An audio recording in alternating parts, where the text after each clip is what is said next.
Siempre hemos pensado que mi madre hizo eso porque ella estaba en un pozo. Nunca hemos tenido un sentimiento de reproche, digamos.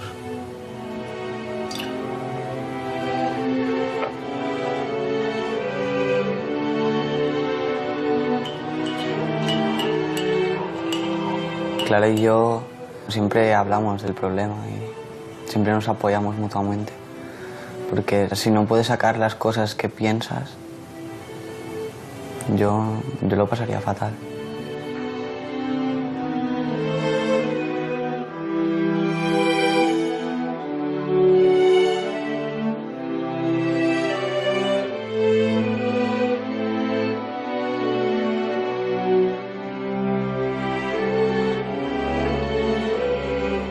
En cada caso de suicidio hay hasta 6 o 7 personas que se consideran supervivientes de ese suicida, cuyas vidas se ven profundamente afectadas por el suicidio. Son familiares y amigos que les cambia la vida porque se ven inmersos en esa vorágine de sentimientos que genera el suicidio de un familiar o un amigo muy cercano. Haber vivido con una persona con depresión y haber sufrido un suicidio me ha marcado y a mi familia la ha marcado muchísimo. Yo podía estar normal, yo hablaba de cualquier tema bien, pero era sacar el tema de la muerte de mi padre y yo me quedaba mudo. Es como si fuera algo muy íntimo tuyo. Es como si fuera un secreto que no te hace falta que sepa nadie. No puedes imaginar qué complicado es planear matarte. Es absolutamente terrorífico. Y no hay palabras. Tengo escalofríos justo pensando en ello.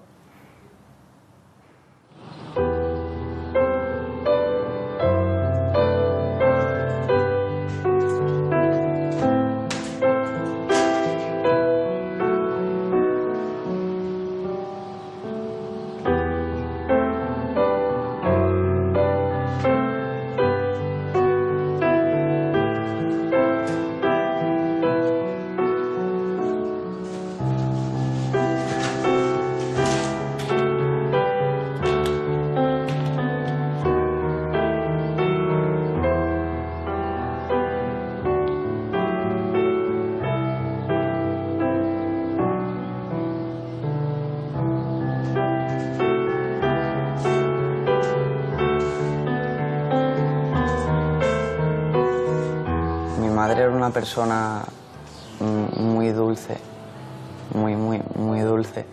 Y era una persona, sobre todo, muy trabajadora y muy constante, cosa que no he heredado. Era una persona con muchas vivencias, como ya decía, tenía una mochila a las espaldas muy grande. Pero bueno, esto la hacía también un poco una gran desconocida.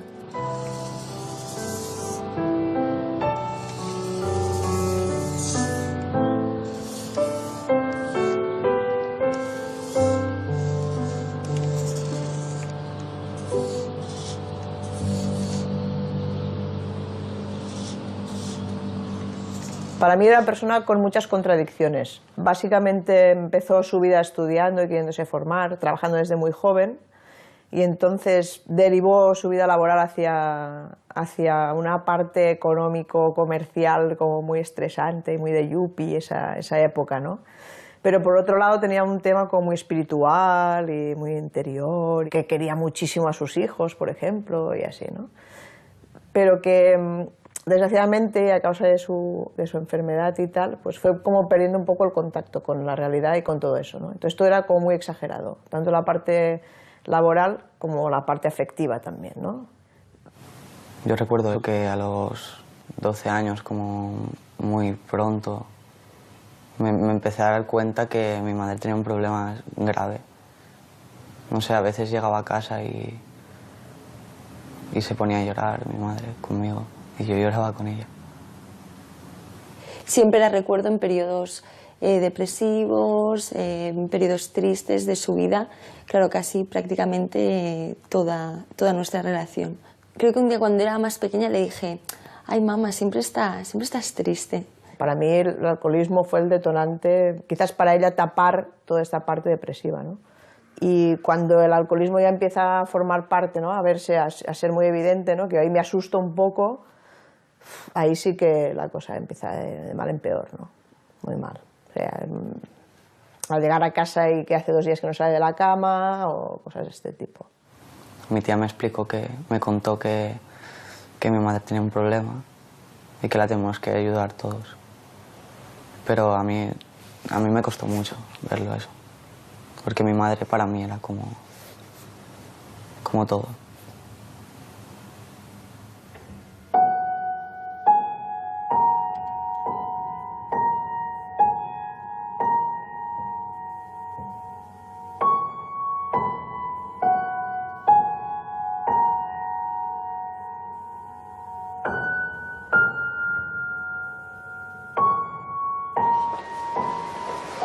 Mis sobrinos siempre tuvieron una actitud como de cuidadores, muy desde el principio, ¿eh? Vamos, yo ahora los veo a ellos y estoy admirada. O sea, Adrià estaba solo en casa y de repente su madre se desmayaba o le pasaba alguna cosa y el tío, con, no sé, 6 años, pues abría la puerta, se iba a la vecina que sabía que era médico y le llamaba, ¿no? Y le decía, ves que mamá está en el suelo. Pero, o sea, él seguramente estaba angustiado porque yo intentaba llamar mucho y tal, pero te decía, no, todo controlado, he ido a la vecina, ha venido, resulta que mamá pues ha tenido un pequeño desmayo, pero está bien y controlada y tal, ¿no? Y tú estabas como, bueno, vale, pero a ver, es que, ¿y tú cómo estás? No, bien, yo ya he cenado, huevos, cada noche cenamos huevos, pero bien, he cenado, y no pasa nada, ¿no? Y tal. No se puede decir que nadie goce de plena salud mental. Todos somos susceptibles de tener periodos de trastornos más o menos pues, graves. Pero el concepto de salud mental y la afección, el trastorno psíquico, está presente en casi todos los casos de suicidio.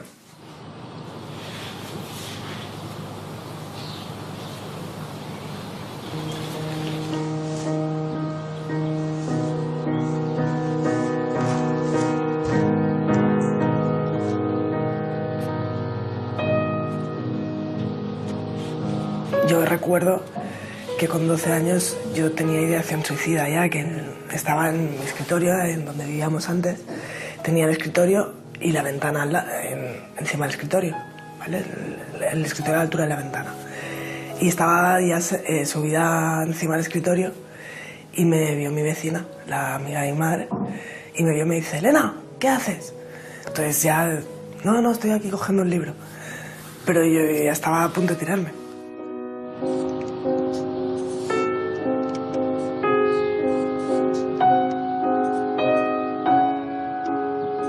Yo cuando tenía 12 años, yo no me duchaba si no me duchaba mi madre. Y mi madre nunca tenía tiempo y me duchaba una vez a la semana. Y el pelo, pues, bueno, iba hecha una porquería al colegio. Entonces sé que recuerdo que me insultaban, me decían de todo. Y ahí me sentaba muy mal. Y ahí es cuando yo empiezo a sentirme mal. A partir de los 16, sí que entonces habían unos enfados desproporcionados, unos arranques no de violencia, sino, bueno, violencia verbal, eso sí. Bueno, era insoportable el tema de los tacos, de enfadarse muy rabiosamente por pequeñas cosas. Entonces empezó a tener ella una angustia interna, pero tampoco se sabía expresar. Yo tampoco la sabía entender. O sea, hablábamos mucho. Esto sí que ha sido una suerte, que todo lo que le pasaba me lo contaba. Yo le decía a mi madre que sentía que estaba poseída, porque hacía cosas que yo no quería hacer, pero no podía evitar hacerlas. En septiembre del 2001, yo le pido ayuda a mi madre, vamos al médico y me dan cita para febrero del 2002. Y a principios de febrero ya hago mi primer intento de suicidio. Me tomo unas pastillas que se tomaba mi madre, bueno, mis padres se fueron el fin de semana y yo básicamente los eché y dije, iros, no os preocupéis, para quedarme sola y tomarme las pastillas. Me lo comentó al día siguiente, que no se encontraba bien, que tal, y claro, corriendo a San Juan de Dios. Allí ya no le pudieron hacer el lavado de estómago, entonces ya la internaron un par de días, pero error por no saber qué pasaba, claro, con los familiares, qué ha pasado, todos allí, un regalito, bombones, tal. Claro, esto es, ahora lo sé, perjudicial, porque es como darle un premio a un problema. Un adolescente puede intentar suicidarse porque está deprimido y la vida ya no tiene sentido y tiene la sensación de que está en ruina total y lo va a suspender todo y los amigos lo han dado de lado y no espera nada de la vida y tiene una gran desesperanza. O se puede intentar suicidar porque piensa que le persiguen o que le van a hacer daño o escucha una voz en la cabeza que le dice que tiene que matarse.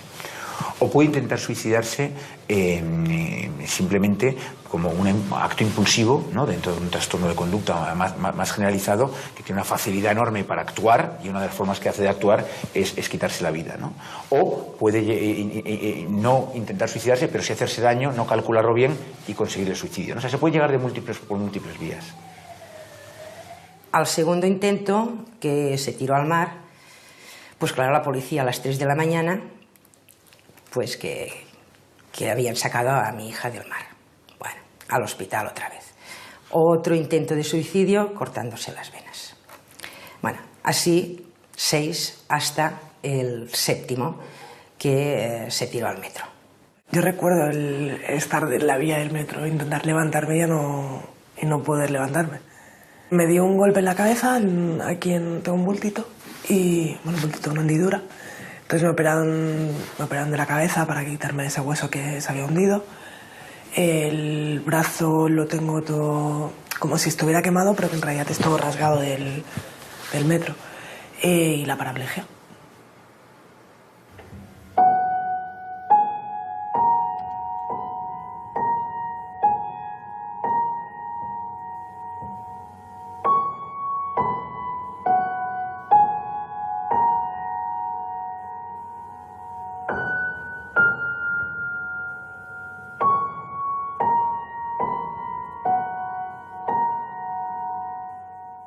Las motivaciones que tienen los suicidas son muy variadas. Sin embargo, hay un denominador común en todos ellos, y el denominador común es el sufrimiento y la desesperanza. Es muy simple, es como: sufro tantísimo en esta vida que prefiero morir que seguir viviendo como estoy viviendo. Y ahí ya no tienes capacidad para pensar en la gente que queda después. O si tienes capacidad, tienes una imagen totalmente distorsionada y piensas, digamos, que es lo mejor para esa gente y que esa gente lo va a entender, se va a recuperar y que les vas a hacer un favor. Luego tendrían que ver, digamos, a los familiares cómo quedan para que vieran que no es en absoluto así.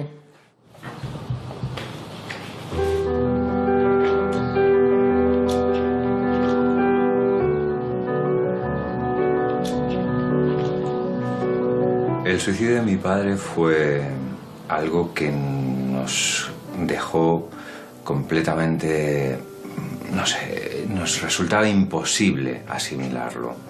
Era algo que se imponía, pero que era inconcebible para nosotros. Durante mucho tiempo fue algo que no podíamos asimilar, que no podíamos entender, que nos parecía que no podía haber sucedido, que no nos podía haber sucedido a nosotros.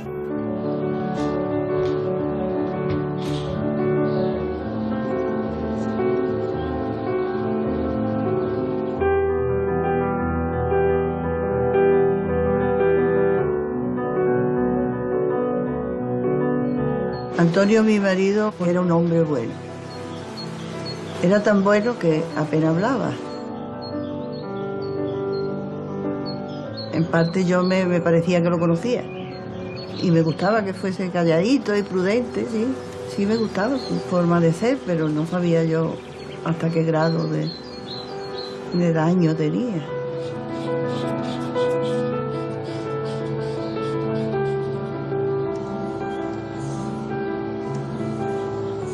Era muy adelantado en su época en cuanto a permitirme, entre comillas, que me sacara el carnet, que estudiara, que me fuera con 7 hijos y Y el más pequeño con 4 meses me iba cada mañana a las 7 de la mañana para el hospital para hacer las prácticas.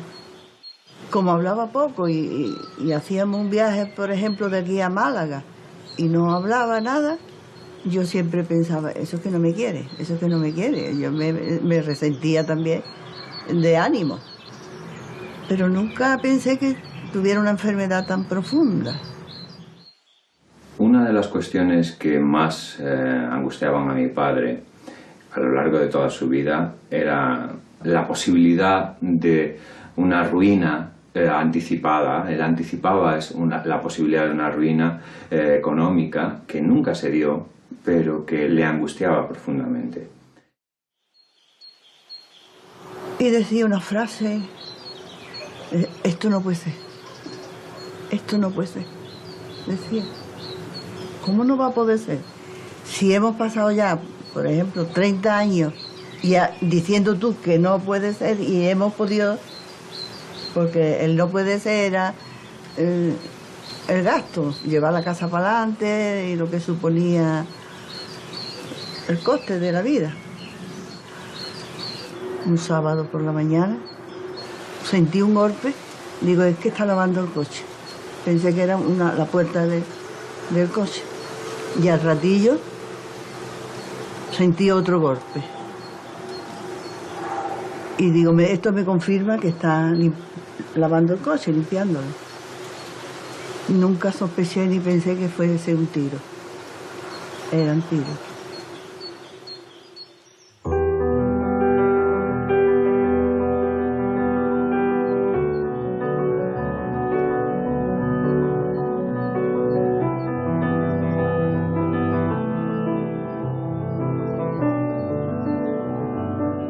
Los suicidios muchas veces es una complicación más del trastorno mental. Y la mayor parte de los trastornos mentales, sabemos que el 70% más de los trastornos mentales aparecen en la infancia y adolescencia. Es rarísimo el ver una depresión que realmente no haya tenido alguna sintomatología depresiva en la infancia. Es muy raro ver un niño seguro de sí mismo, con un buen vínculo fuerte, que no tiene ansiedad de separación, que va a la guardería y se queda tranquilo, que se adapta bien a los cambios, que de repente hace un trastorno de angustia, un trastorno de ansiedad. Cuando eres pequeña no sabes lo que falta. Es solo cuando eres mayor que piensas, bueno, soy así por estos motivos. Pero entonces yo pensaba que la vida era bastante perfecta.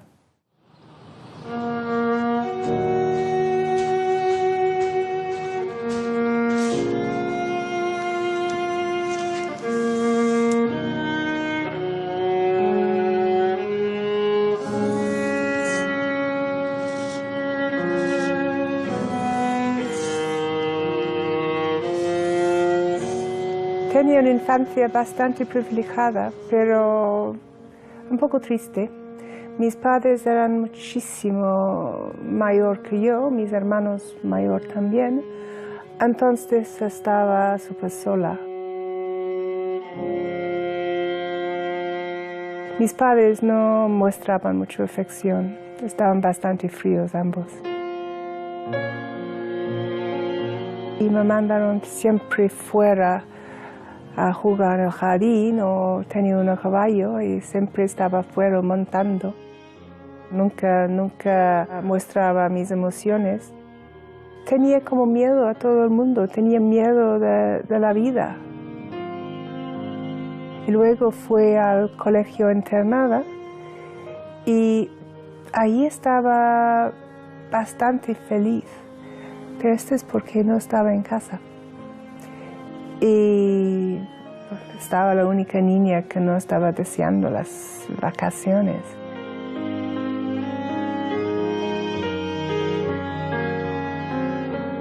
Tenía lo que quería y necesitaba. Pero, por ejemplo, mi madre nunca me daba un beso, creo. No me acuerdo mi madre dándome un abrazo, un beso, nunca.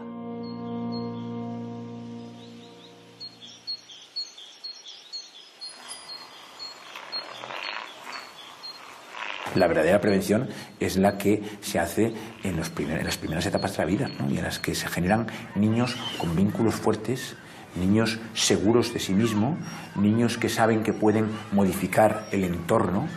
No hay mejor forma de generar desesperanza que yo no sea capaz de controlar, que da igual lo motivado que esté, la cantidad de trabajo que le ponga, las ganas que le ponga, lo bueno que yo sea, que de forma independiente voy a recibir palos o premios desde el exterior. Eso va a generar una persona absolutamente insegura, que en un momento de debilidad o en un momento de crisis va a hacer crack y va a ver el suicidio como única forma de salida.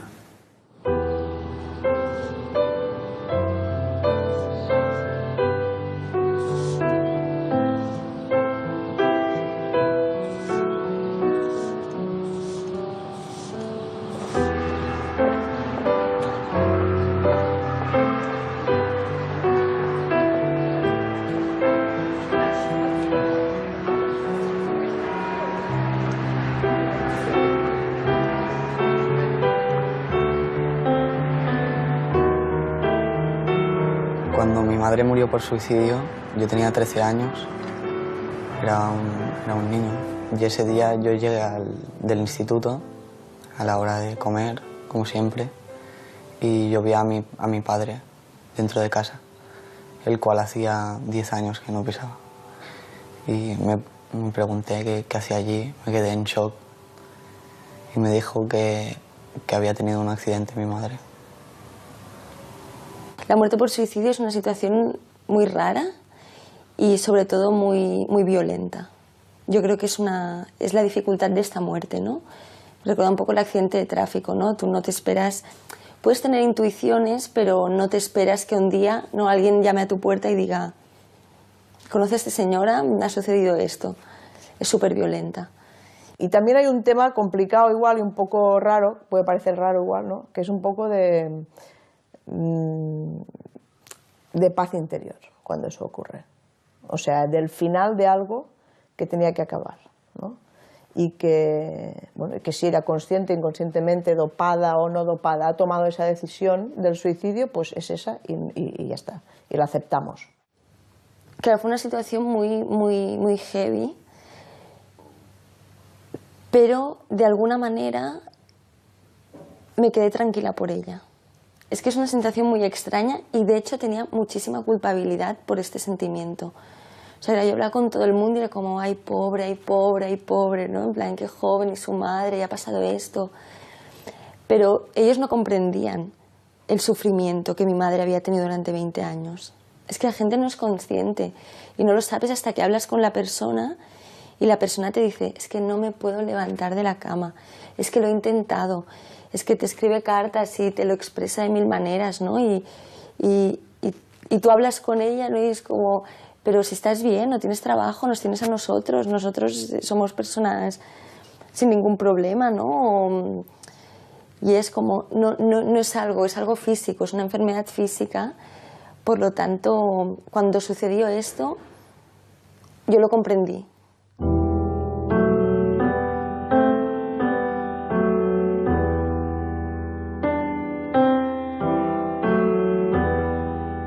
Es muy fácil caer en una depresión. Hay muchísimas cosas que te pueden hacer caer en una depresión. Pero yo lo veo con una enfermedad grave y durísima. La peor.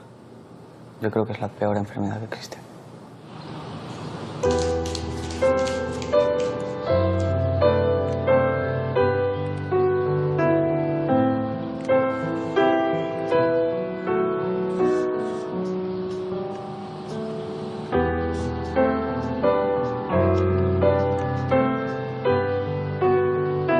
Recuerdo cuando me llamó por teléfono mi tía para decirnos a mí y a mi hermano que nuestro padre había muerto. Aquel momento dijo: ha habido un accidente.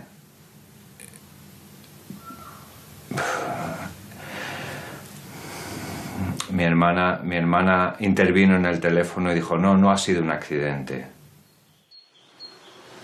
Mi expresión de desesperación era: ¡Dios! Muy fuerte. Y lo repetí varias veces. Y ya mi cuñada, que vivía en esa finca de al lado, lo escuchó, los primos también lo escucharon. Los gritos eran desgarradores. Una tragedia, ¿no? De repente, bueno, escuchas gritar a tu madre, a tu hermana y te preguntas qué está pasando, qué está pasando. Y bueno, me levanté y yo pensaba que era un sueño, era un mal sueño que no terminó nunca. Al final te das cuenta que va pasando el día, que aquello es real y que te ha cambiado la vida. De repente, todo lo que parecía estructurado en tu vida, pues eso, de niño, adolescente de 14 años, se trastoca por completo. Y fue complicado. De los 7 hermanos, los 2 más afectados por la muerte de mi padre fueron los más pequeños. José Luis, Isabel, eran los que vivían en la casa todavía. Los mayores ya éramos independientes, trabajábamos, pero ellos 2 eran muy jóvenes todavía. Y mi hermano pequeño, José Luis, se quedó fuera de la realidad. Durante mucho tiempo también tuvimos la sensación de que el mundo no iba con él, estaba en las nubes. Dejó de estudiar, era completamente ajeno al dolor que expresaba mi madre casi a diario. Él miraba hacia arriba y decía, ¿qué está pasando aquí? Estaba congelado, estaba ausente. Yo no quería asimilar esta realidad tan dura, era un mecanismo de abstracción para defenderme de una realidad demasiado dura para un niño tan joven, ¿no? Recuerdo algo que después me dijo mi hijo José Luis, que él no sabía qué hacer. Cuando el padre murió, nos sentábamos delante de la chimenea en un sillón y yo me ponía a un lado, mi hija Isabel al otro y en medio, abrazados los 3. Y dice, mamá, yo, cuando las 2 ponía ahí a llorar, no sabía qué hacer. Él era pequeño para poder sacar sus emociones o yo qué sé. En estos casos, en los casos de muerte por suicidio, existe una gran culpa. Las personas se sienten culpables por no haberse dado cuenta, por no haberlo detectado. Existe también un gran enfado. Muchas personas se enfadan porque se sienten abandonados, porque se preguntan cómo has podido hacerme esto. Y también existe sobre todo una gran vergüenza al juicio de otros familiares más lejanos o de vecinos, con lo cual se tiende a ocultar. Para mi madre fue durísimo. Se culpabilizaba, no lo entendía, le dolía y lloró muchísimo. Lloró mucho, durante mucho tiempo. Sí, también, porque también escuchaba a alguien. Mi marido estaba muy solo, porque como yo estaba trabajando, eso era criticado también. También vinieron otros familiares a hacerme la visita, pero ¿por qué no lo llevaste al médico? Yo me sentía muy culpable, muy culpable. Mi madre vive en Málaga, en una casa en el campo. Ella ahora mismo vive sola, mi hermano Carlos y yo vivimos aquí en Madrid.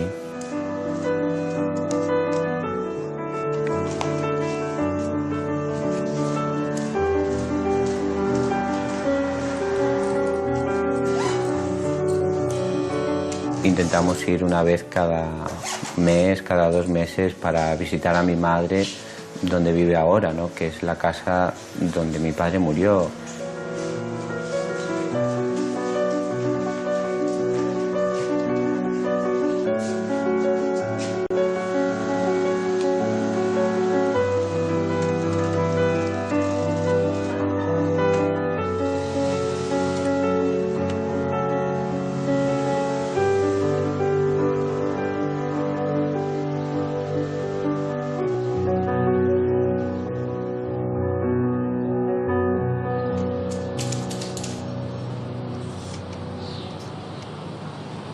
Una vez médicamente Elena ya se podía levantar de la cama, entonces me vinieron a buscar para hablar con una psicóloga.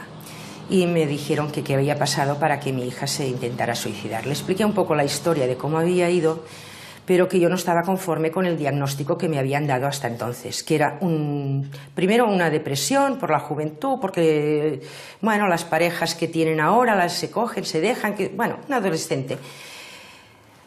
Otro diagnóstico que era un trastorno de personalidad sin diagnosticar.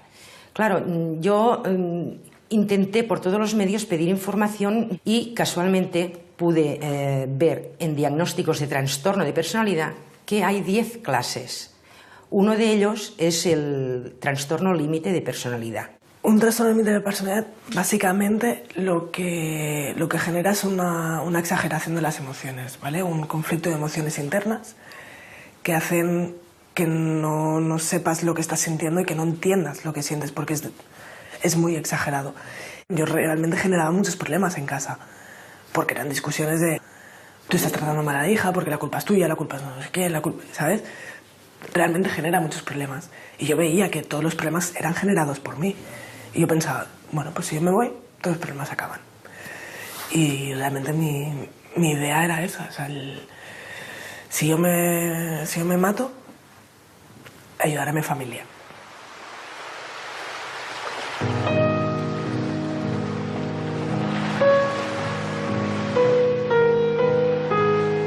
Existen muy pocos suicidios en los cuales la persona que se suicida no tiene una enfermedad mental. Cuando eso sucede en una etapa como en la adolescencia, ¿no? En la que lo natural es que se está al principio de la vida y que uno tiene muchísima trayectoria por delante, en la inmensa mayoría de los casos, si no es el 100%, en el 99% de los casos, hay por debajo un trastorno mental.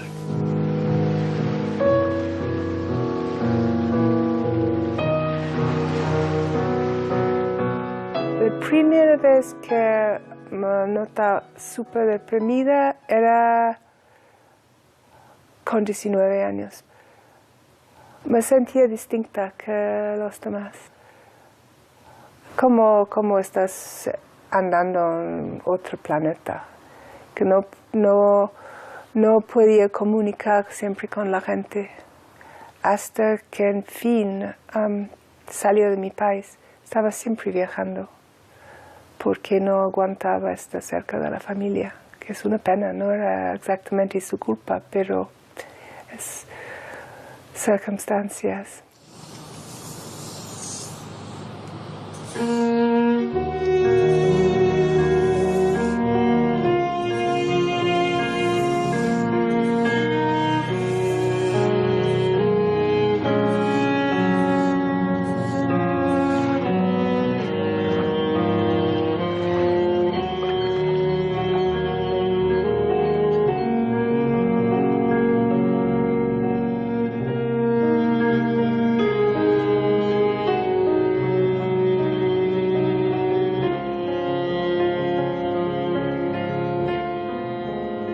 Es un dolor inaguantable.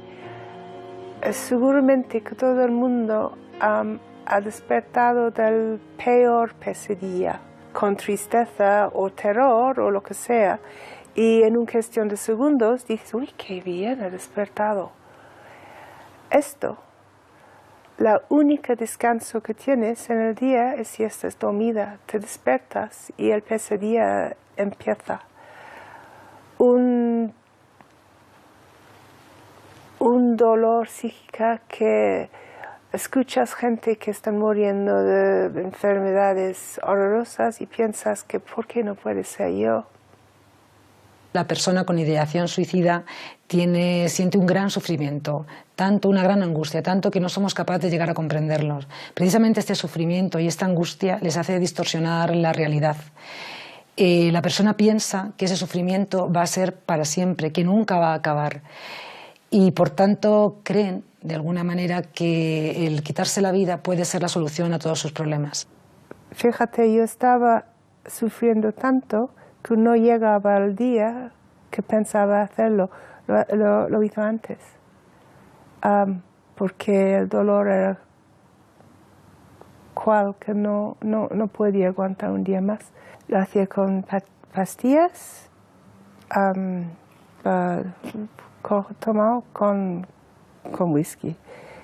Y esto es lo que me salvó, porque había un momento de euforia antes de caer, entonces empezaba a llamar a la gente para despedirme. Y alguien ha visto lo que estaba pasando y me vinieron a salvar.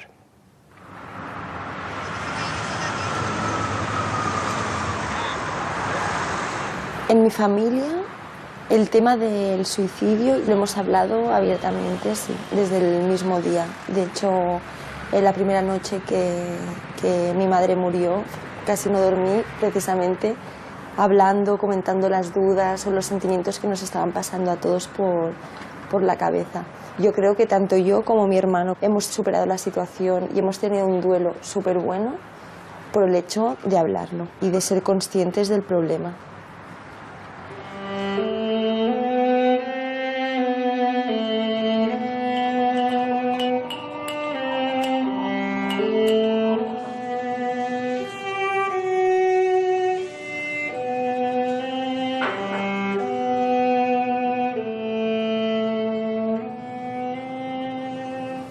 I tu què has agradat de l'amor?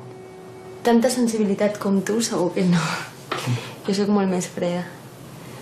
Però sí que tot el tema de l'amor, a viatjar, ser una persona molt sociable, amb facilitat també per conèixer gent, treballadora. I creus que ens podria passar el que li va passar a ella? No, home, jo crec que això li pot passar a tothom, no en general. El que sí que aprens és a potser a prendre decisions a partir d'aquesta experiència, no? I jo si em trobés en la mateixa situació potser actuaria diferent. I tu? T'ho has plantejat? Sí, a mi em fa bastant de por aquest tema. Em fa por tenir problemes, tenir aquests problemes. És una que no vull fugir d'això. Només pel fet de passar per això ja per mi seria algú. I és això, és aquesta part que he heredat. D'aquesta sensibilitat davant les coses. De que moltes coses m'ofenen. Tinc la pell molt fina. Clara y yo nos hemos apoyado mucho siempre, hablando de ello. Porque si escondes el problema no hay manera de solucionarlo, ¿no?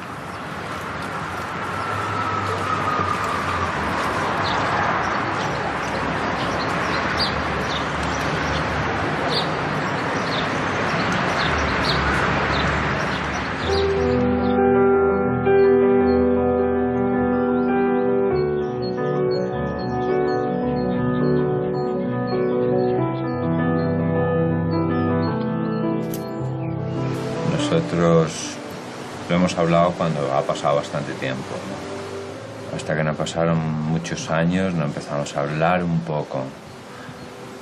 10 años después, y era la primera vez que hablábamos. Sí, desde luego. Tener una conversación sobre la muerte de papá con el resto de mis hermanos, ninguna. No. Bueno, en general nosotros no hablamos mucho.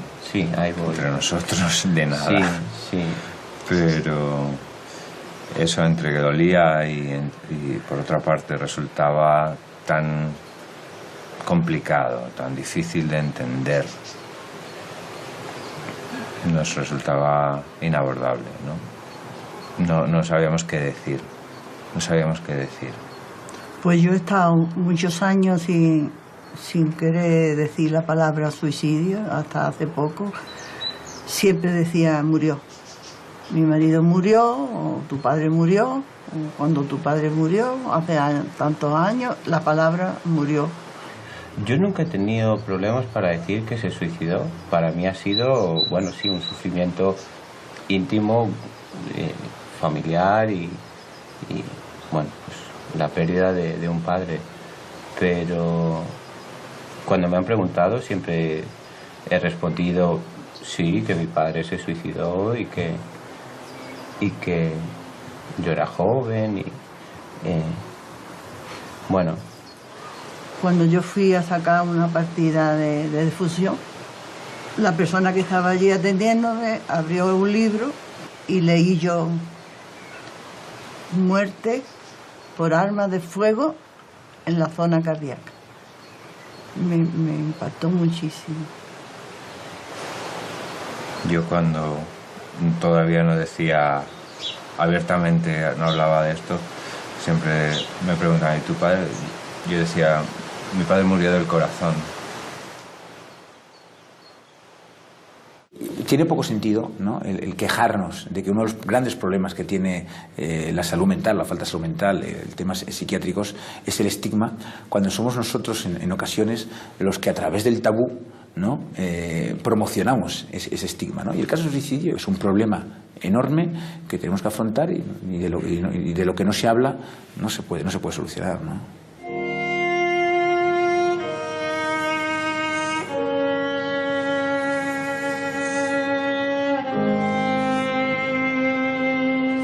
Llegué al hospital de rehabilitación hecha un trapo que me podía coger con pinzas y me caía, y me acuerdo que cuando las poquitas horas que me podía levantar me iban a ver a los que jugaban a básquet, que entrenaban allí en el mismo hospital, en silla de ruedas, y me encantaba verlos porque, claro, los veías que se caían al suelo y se levantaban con una mano y dices, pero bueno, ¿y esto cómo puede ser? Esto es imposible. Y ya con los años, bueno, entonces ya ahí empieza mi... Bueno, pues si ellos pueden, yo voy a poder también.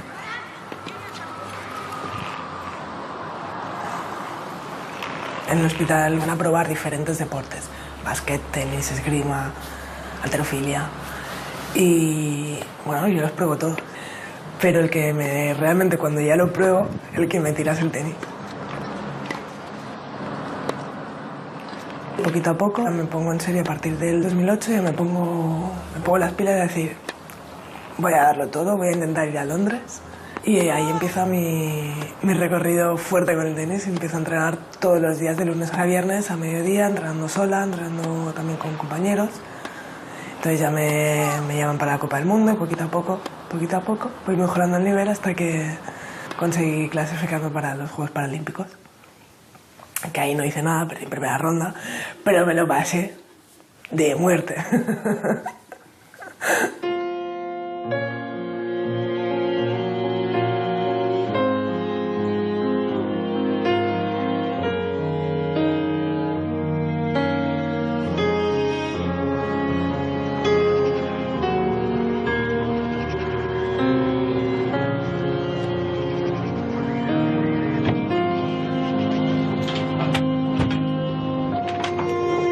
Creo que Elena ahora mismo es una persona diferente, totalmente. Sí, entiendo que aparte de que haya tenido los problemas que haya tenido, la enfermedad y demás, pienso que esto lo que te hace es... Cuando tú haces algo como esto, te puede ocurrir dos cosas, o hacerte más débil o hacerte más fuerte. Yo pienso que ella la ha hecho más fuerte. Normalmente los trastornos de personalidad al límite se tratan entre 2, 5 o 7 años, si el enfermo ya ha aceptado que tiene la enfermedad mental. A partir de aquí hay buenos resultados.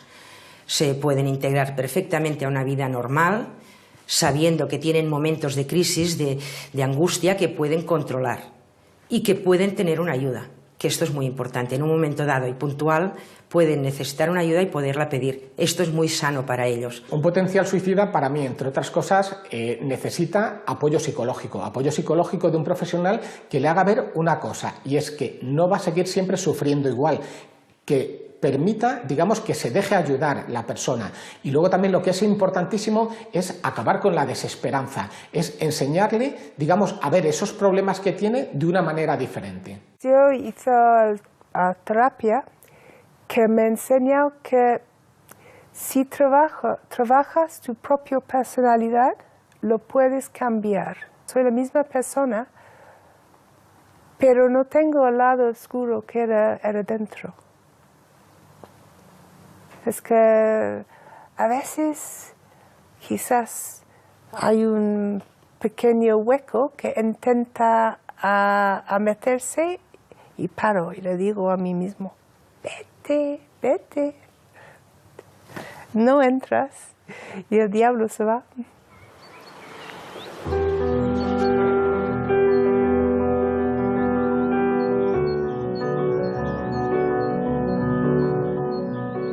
Después, con el tiempo, intentamos entender el dolor de mi padre, el sufrimiento que debía sentir para llegar a ese punto.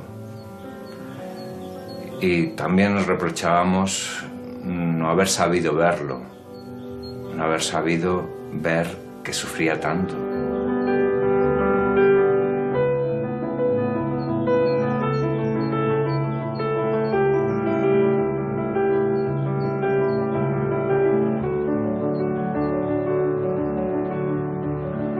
Cuando me vine aquí a Chiclana, de Barcelona a Chiclana, que me venía con Rafi,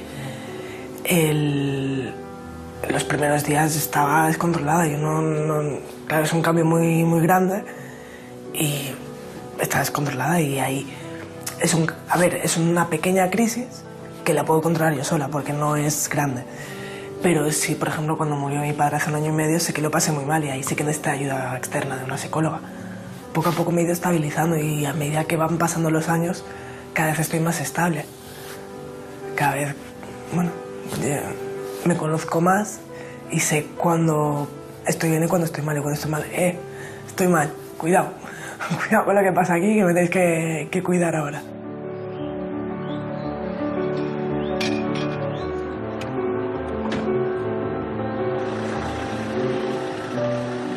Prefiero pedir ayuda antes que volver a lo de antes. Que a lo mejor esa crisis también la podría superar, a lo mejor sí.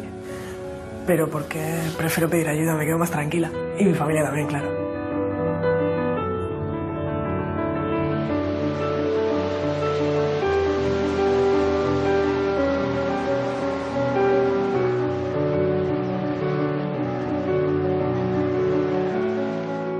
Hay una tendencia a ocultar, a minimizar, ¿no?, en todos los informes de función que la causa es el suicidio, ¿no? Y se tiende a atribuir, las familias pues intentan en muchas ocasiones que esto pase oculto, que no se conozca, que es pecaminoso, es algo de lo que se sienten avergonzadas. Por lo tanto, el número de suicidios es siempre inferior a lo que es realmente las estadísticas. 3.500 suicidios de media al año en España, 9 suicidios al día, son muchos. Y esos son los que están claramente demostrados, porque hay unos 8.000 muertos en España que son de difícil clasificación, que son los ahogados, los precipitados y los muertos en accidente de circulación. Si no han dejado una nota de despedida, pues probablemente se dictamine que ha sido un lamentable accidente. Es algo que he hecho y no tengo ninguna vergüenza de esto. Y me niego a sentar que es un tema estigmático, porque no debería ser. La depresión se puede tratar y el suicidio se puede prevenir. Los síntomas de alerta son muy claros y todos somos capaces de detectarlos. Cuando una persona está en crisis, eso es algo que todos advertimos. Es fácil mirar para otro lado, pero también es fácil decirle a esa persona: ¿qué te pasa? ¿Quieres hablar? ¿Necesitas ayuda?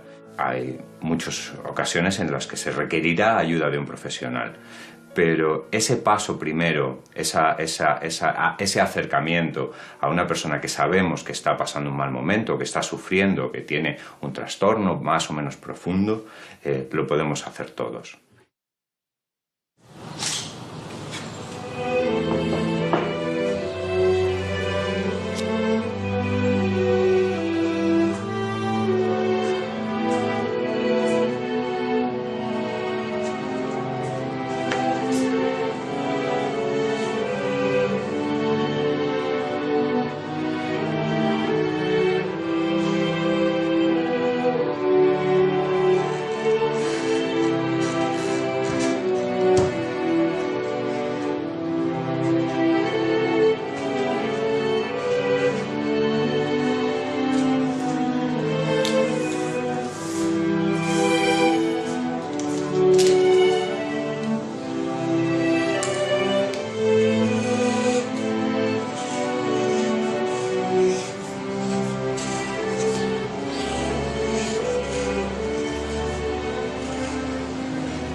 Aposté con mi hermana que en unos años todo habría cambiado.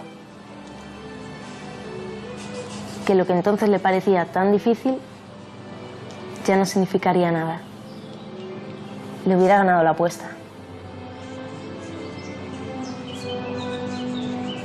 Te echo de menos todo el tiempo, Yara.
Y que la tenemos que ayudar todos.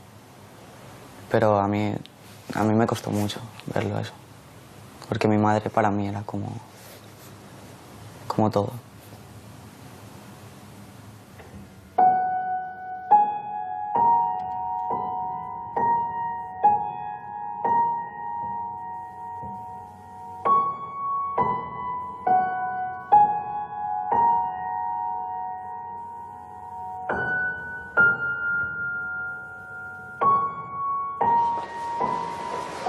Mis sobrinos siempre tuvieron una actitud como de cuidadores, muy desde el principio, ¿eh?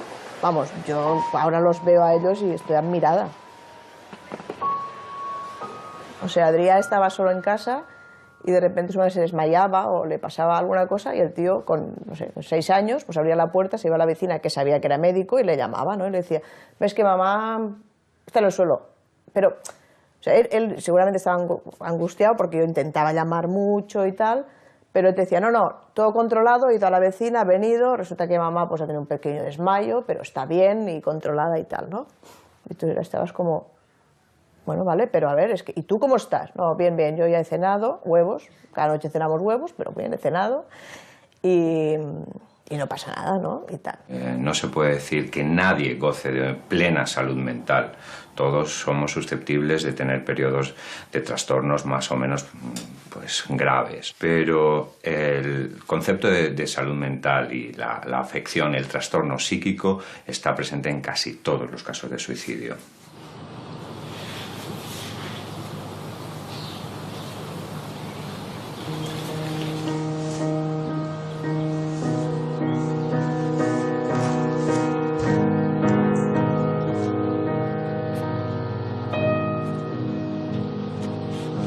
Yo recuerdo que con 12 años yo tenía ideación suicida ya, que estaba en...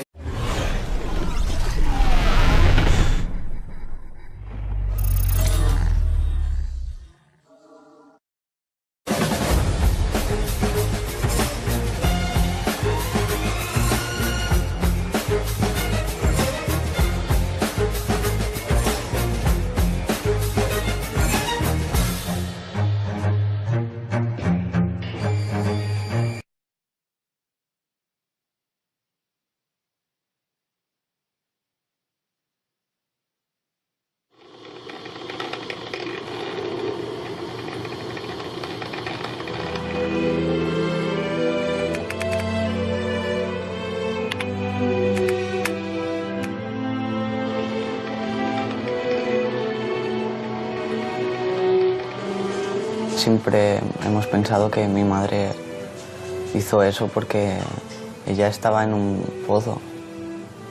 Nunca hemos tenido un sentimiento de reproche, digamos.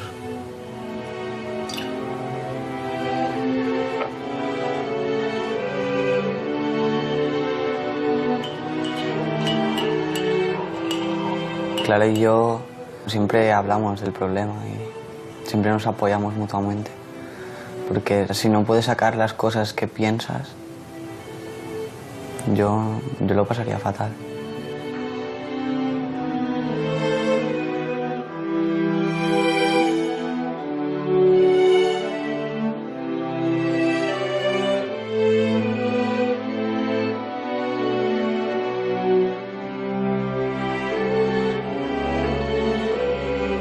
En cada caso de suicidio hay hasta 6 o 7 personas que se consideran supervivientes de ese suicida, cuyas vidas se ven profundamente afectadas por el suicidio. Son familiares y amigos que les cambia la vida porque se ven inmersos en esa vorágine de sentimientos que genera el suicidio de un familiar o un amigo muy cercano. Haber vivido con una persona con depresión y haber sufrido un suicidio me ha marcado y a mi familia la ha marcado muchísimo. Yo podía estar normal, yo hablaba de cualquier tema bien, pero era sacar el tema de la muerte de mi padre y yo me quedaba mudo.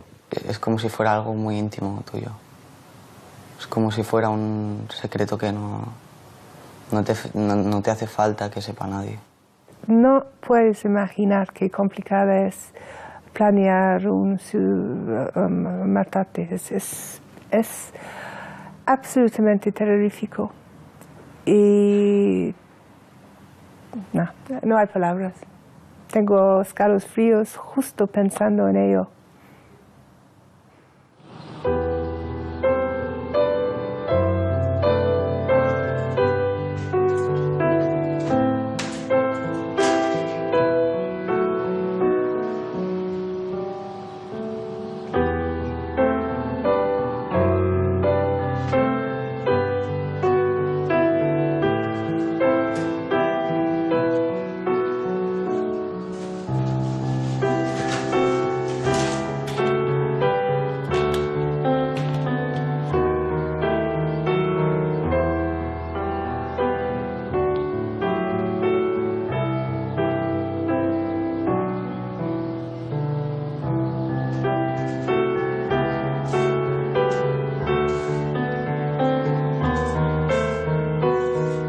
Mi madre era una persona muy dulce, muy dulce, y era una persona sobre todo muy trabajadora y muy constante, cosa que no he heredado.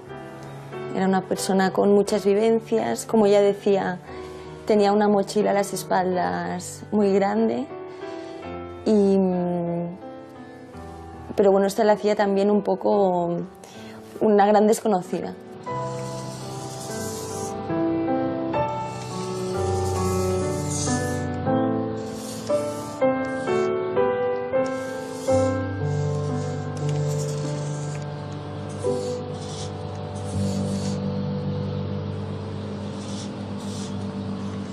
Para mí era una persona con muchas contradicciones. Básicamente empezó su vida estudiando y queriéndose formar, trabajando desde muy joven, y entonces derivó su vida laboral hacia una parte económico-comercial como muy estresante y muy de yuppie esa época, ¿no? Pero por otro lado tenía un tema como muy espiritual y muy interior, que quería muchísimo a sus hijos, por ejemplo, y así, ¿no? Pero que desgraciadamente, a causa de su enfermedad y tal, pues fue como perdiendo un poco el contacto con la realidad y con todo eso, ¿no? Entonces todo era como muy exagerado, tanto la parte laboral como la parte afectiva también, ¿no? Yo recuerdo que a los 12 años, como muy pronto, me empecé a dar cuenta que mi madre tenía un problema grave. No sé, a veces llegaba a casa y se ponía a llorar mi madre conmigo. Y yo lloraba con ella. Siempre la recuerdo en periodos depresivos, en periodos tristes de su vida, claro, casi prácticamente toda nuestra relación. Creo que un día cuando era más pequeña le dije, ay mamá, siempre estás triste. Para mí el alcoholismo fue el detonante, quizás para ella tapar toda esta parte depresiva, ¿no? Y cuando el alcoholismo ya empieza a formar parte, ¿no? A verse, a ser muy evidente, ¿no? Que ahí me asusta un poco, ahí sí que la cosa empieza de mal en peor, ¿no? Muy mal. O sea, al llegar a casa y que hace 2 días que no sale de la cama o cosas de este tipo.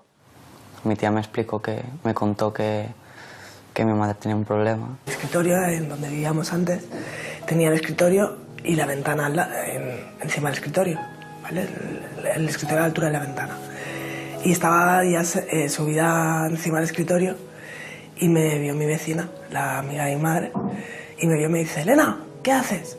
Entonces ya, no, estoy aquí cogiendo un libro. Pero yo ya estaba a punto de tirarme.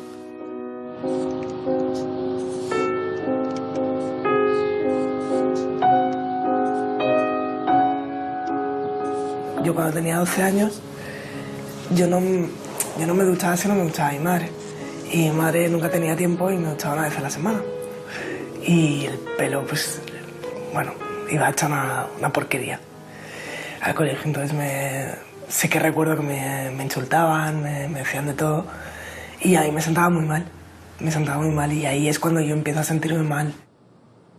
A partir de los 16, sí que entonces habían unos enfados desproporcionados, unos arranques no de violencia, sino, bueno, violencia verbal, eso sí. Bueno, era insoportable el tema de los tacos, de enfadarse muy rabiosamente por pequeñas cosas. Entonces empezó a tener ella una angustia interna, pero tampoco se sabía expresar.